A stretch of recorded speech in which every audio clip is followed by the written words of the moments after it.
The Kansas City Chiefs are gearing up to take on the defending champion Philadelphia Eagles, and guys, I have 7 things worth watching in this game, so we're not going to waste any time. We're not going to mince any words. If you're a Chiefs fan, hit the subscribe button. This is all I do here, but we're going to get right into it. And the number one thing worth watching in this game is this simple statistic from Patrick Mahomes, in that he has never lost 3 games in a row. He has never started a season 0-2. Now, is that necessarily all that exciting in and of itself? No, but what it tells you is that Patrick Mahomes really is a great quarterback, and Patrick Mahomes is on a team right now that is in a bit of a doldrum, whether it's on the offensive side or the defensive side or just with the injuries. But Patrick Mahomes throughout his career has overcome such things. There have been several times in the Chiefs' past where they have had Patrick Mahomes, but they have not had a roster as well constructed as this. And guess what? Those teams went to the playoffs. Those teams went to the AFC Championship game, and some of those teams ended up playing for a Super Bowl trophy. You might even say there are one of those teams at least, that won the Super Bowl without having a roster that seems to be as good as the one currently constructed here in Kansas City. So Patrick Mahomes is a great quarterback that is likely to figure out a couple of things between Brazil and this weekend. Are those things going to be enough to unseat the defending Super Bowl champions? I don't know. But it's going to take some figuring out from the Eagles themselves if they want to hold down Patrick Mahomes for a 3rd game, which the interesting quirk about this would be that 2 of those 3 would be against these Philadelphia Eagles. The number 2 thing worth watching in this game is on the offensive side of the ball as well. Can Hollywood do to the Eagles what XAVIER did in the Super Bowl? Now, a lot of people say it was in trash time in the Super Bowl, sure, but a lot of those same players were still on the field. And Patrick Mahomes just reached back and uncorked passes to XAVIER Worthy to the tune of 8 receptions, 157 yards, and 2 touchdowns. Now, prior to last weekend, I would not have been asking this question, but last week, I guess I should say, Hollywood Brown went off for 10 receptions and 99 yards. Not 8 for 157, but 10 for 99 is way more than I figured Hollywood was going to be doing last week either, and that was as he was thrust into the XAVIER Worthy role. So can Hollywood Brown keep that up into a second week and be the number 1 target for Patrick Mahomes versus these Philadelphia Eagles? Can he do in week 2 what XAVIER did in the Super Bowl? That said, we might get to see XAVIER do what XAVIER did in the Super Bowl, as XAVIER Worthy was upgraded to limited participant on Thursday from did not participate on Wednesday after that Travis Kelce-induced shoulder injury. Now, do I actually believe that XAVIER Worthy is going to play in this game? No, I do not. I think there's maybe 5% chance. Maybe 5% chance.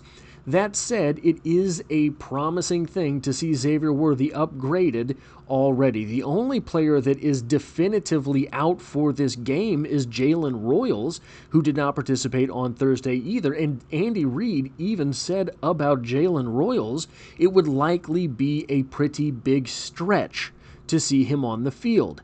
Not that it would be impossible, not that he was already ruled out, but that it would be a pretty big stretch. And he is listed in worse designation than is XAVIER Worthy.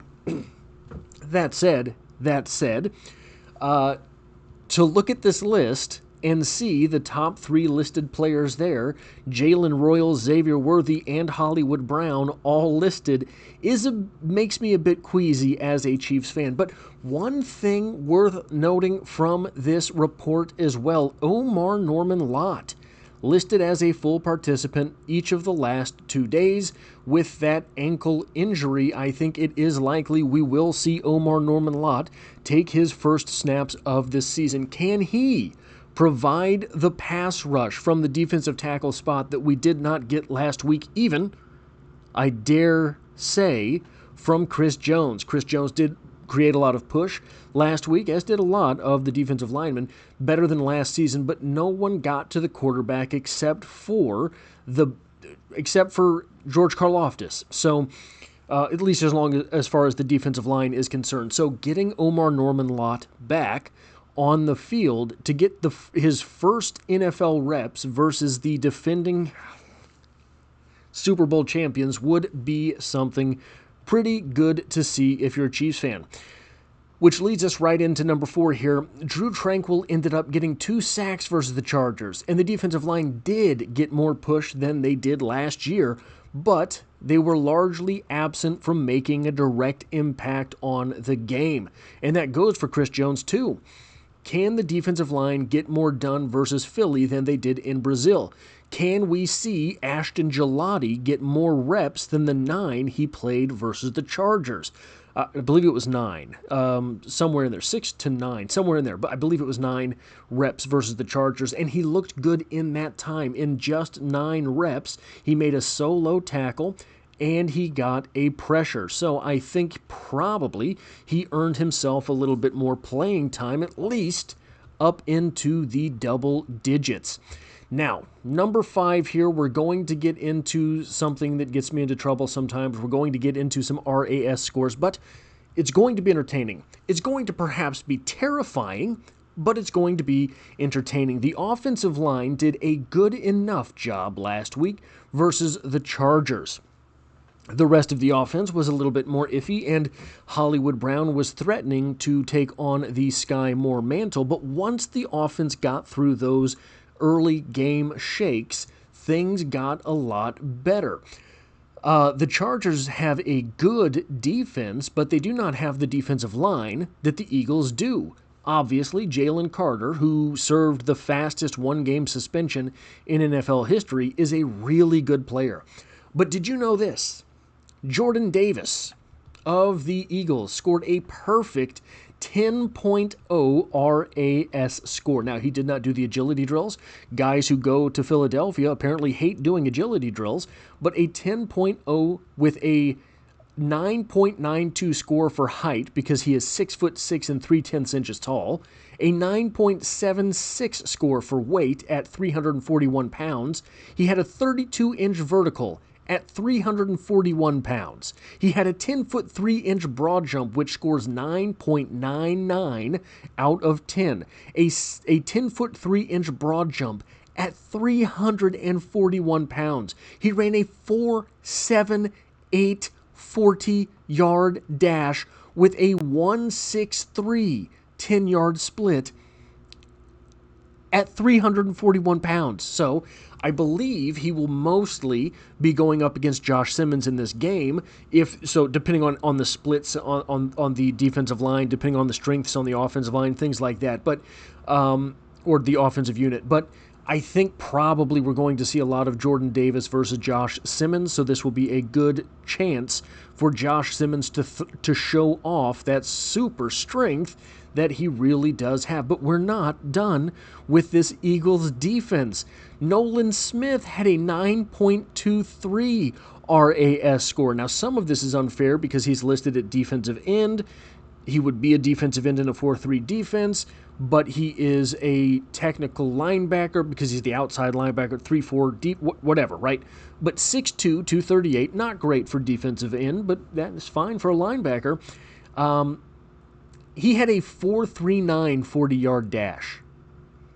Nolan Smith, a defensive end, a listed defensive end, ran a 4.39. That was at the Combine, if memory serves me correctly, at the Combine, which is a 9.99 score. But the 20-yard split was a 9.99 as well at 2.51. However, the 10-yard split was a 1.47. An elite number for a wide receiver or cornerback. A 147 scored a perfect 10.0. Also at 238 pounds, he had a 41.5-inch vertical and a 10-foot 8-inch broad jump. Absolute freak out there. But that's not all. 9.23 overall score there. Quinyon Mitchell, their cornerback out of Toledo, had a 9.79 RAS score with a 4.33 40-yard dash at 6 foot tall, 195 pounds. Now, none of these players so far have done the agility drills, right? But just to emphasize how crazy Nolan Smith's score was, Quinyon Mitchell, who ran a 4.33 40-yard dash, absolutely elite, world-class 40-yard dash, had a 1.54 10-yard split versus the 1.47 of a guy who weighed 47 pounds more than did Quinyon Mitchell. But that's not all. Jihad Campbell, linebacker out of Alabama, had a 9.85 RAS score. Mostly it was predicated on his 40-yard dash because he didn't do a vert, he didn't do the bench, he didn't do the agility, but a 4.52 unofficial, albeit 40-yard dash is a really good score, but he did have a 10-foot 7-inch broad jump. And then we have Jalix Hunt, the defensive end / outside linebacker, 6'3" 6/10 inches tall, 252 pounds. Had a 37.5-inch vert, a 10-foot 8-inch broad jump, and a 4.64 40-yard dash. Absolute monsters out there on the defensive side of the ball for the Eagles. And guys, that leads us directly to the next thing worth talking about here. The Super Bowl didn't go exactly the way you remember. Your memories are probably influenced by more adult beverages than you would have liked, or at least adult beverages earlier in the game than you would have preferred. And you know exactly what I'm talking about. Here's the offensive performance from the Eagles in the Super Bowl. Now, Kenny Pickett was on the field, so probably the Super Bowl did go a little bit how you remember. But Jalen Hurts went 17 for 22, 221 yards, and 2 touchdowns. Had an interception as well. You didn't shut him down, but neither did he go off to the tune of a Super Bowl blowout, not through throwing the ball. And okay, I get it. Yeah, but the Eagles were winning by so much, why put the ball in the air? They just ran the ball. That's what brought them to the dance. Why not stick with that? Well, Jalen Hurts also led the team in rushing with 72 yards. Now, there was a touchdown in there as well, but he went 11 for 72. Well, yeah, but the guy put up nearly 300 yards of total offense. Saquon Barkley did not. Saquon Barkley, the guy who was the be-all, end-all last season, voted the number 1 player in the league by his peers last year, Saquon Barkley went 25 of 57. That is a 2.3-yard average in the Super Bowl. If the score was so high and they were just trying to run the clock out, don't you think Saquon Barkley would have gotten a few more carries? Would have, if they were dominating that much, gotten a few more yards? Now, they were dominating. And we'll get to that in a minute, but receiving, that all-star lineup of wide receivers, Devonta Smith, 4 for 69, led the team. A.J. Brown caught 3 for 43. Jahan Dotson caught 2 for 42. It was not a light show out there on the offense for the Eagles. So what happened? Well, that defense we just talked about absolutely destroyed the Chiefs' offensive line. Absolutely destroyed the Chiefs' offensive line. Absolutely destroyed an offensive line that is no longer that offensive line. 3/5 of them are, but the other 40% are new faces for the Kansas City Chiefs, new faces that are upgrades, because look, Kingsley Suamataia doesn't have to be better than Joe Thuney at left guard. Why? Joe Thuney wasn't playing left guard in the Super Bowl. Joe Thuney was playing left tackle in the Super Bowl. So he has to be better than Mike Caliendo, and judging by the fact that he's starting over Mike Caliendo, I think he is. And then I think that Josh Simmons is better than was Joe Thuney at left tackle. I just believe that. We have one game yet to go off, but I 1000% believe that. So it was the defense that made your Super Bowl evening very, very bad. Not the Eagles' offense. The Eagles' offense did exactly what they had to do to win, but it wasn't just a light show out there. And the last thing worth kind of watching for is what will the Chiefs do at linebacker? Now, that might not seem like a particularly compelling question, but the Chiefs do have two guys in Jeffrey Bassa and Leo Chenal who might be pretty good spies against Jalen Hurts. Jeffrey Bassa is often touted for his pass defense capabilities, a former safety et al. You know that. You know all of those arguments. But he's a pretty fast guy. He's a pretty athletic guy, and having him as a spy for Jalen Hurts might make a lot of sense. Nick Bolton is going to be the guy that is throwing himself at the running game for the Eagles. Saquon Barkley for the Eagles, play in and play out. But can they do something with the quarterback spy? Will it be Leo Chenal? Will it be Drew Trank? Well, I'm not giving him any credit here, I guess, but I should have probably put him down there. Or will it be Jeffrey Bassa? I think that all three of those answers are pretty good answers to have as spies for Jalen Hurts. That is all I have for this video. If you like or appreciate what it is that I do here, hitting the like button really does help me out, as it tells YouTube to share this video with other Kansas City Chiefs fans. And if you find yourself here by chance but not design, the Chiefs are the only thing I talk about on this channel, dropping multiple videos every single week. And as always, I hope to have you back for the next one.